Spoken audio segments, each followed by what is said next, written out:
I'm here with Simon Westbury, the strategic advisor at 1xBet. Now, 1xBet has long been associated with scale and global reach. How and why is the brand now repositioning itself around more sustainable regulated market growth?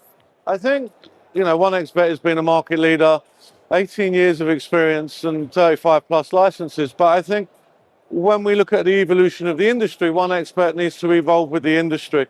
And we've done some research over the last year, and we've understood that for the sustainable foundation of gambling to continue, we need to have good player protection and get safer gambling policies. So 1xBet repositioning maybe evolving with the industry to actually lead.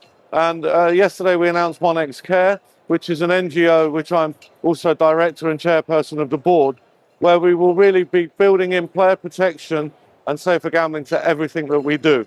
So 1xBet is founded on the key pillars of our product, our experience, our marketing, and now we have our player protection and safer gambling channel, for want of a better phrase. Right. And at a time when the industry is talking about a shift from acquisition-led growth to retention-led growth, what is 1xBet doing to improve kind of long-term trust and value with players? I think the retention's always been key but overlooked. And I think what you make is a very good point, because the industry is always talking about making money here and now, not taking a long-term view. Now, for 1xBet, as I mentioned, one of the key pillars that we have is our product, of course.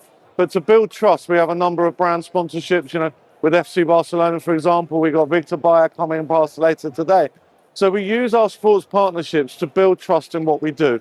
So we've got football clubs in Latin America. It's a global approach. We work with FIBA, the basketball, we work with Barcelona, Paris Saint-Germain. So we work with a number of brands globally that are well-renowned international brands that help our players build into our brand and build trust in that way. And building off that question a little bit more, in your view, kind of beyond the obvious, what makes a player genuinely trust a brand in iGaming? I think that's kind of like, you look at it from a different view. Like, people build trust in things that are quality and that they enjoy. And I think as an industry, we need to understand we are the entertainment industry. We need to bring excitement. But within that, we need these player protection and safer gambling principles to ensure that it's a safe environment. And trust comes through time. And, that comes from a good product, good payouts, good environment. It's kind of not one thing. There's many different components that bring it together. Yeah. And you've been involved in creating a player protection index research series, which kind of explores different markets' approach to player safety. So what findings from that research have you applied to your strategy globally or in particular markets? Well, I think that I touched on it earlier. We've launched 1x Care yesterday, which is a culmination of all that work. And within the concept of 1x Care, it's got 4 pillars around education, research, health and well-being, and technology. Because we learned from the report that there was a big need to educate players around safer gambling, and we've incorporated tools like 1x Care, which is a non-intrusive, gamified kind of player protection tool. We have the 1x Cup in Africa, which we use to spread the message around player protection and safer gambling. So again, it's many different things coming together.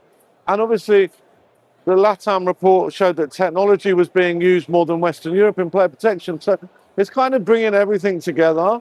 It's culminated in the launch of 1x Care, but now the hard work starts, because we're engaging with universities and sports bodies, in particular at the moment, to really ensure that it goes past gambling and there's integrity around sports and sports data. And we've got 3 members of the advisory board that have joined me, and we're going to look to grow that to 5. Thank you very much, Simon. It was lovely getting to speak with you. Pleasure as always. Thank you.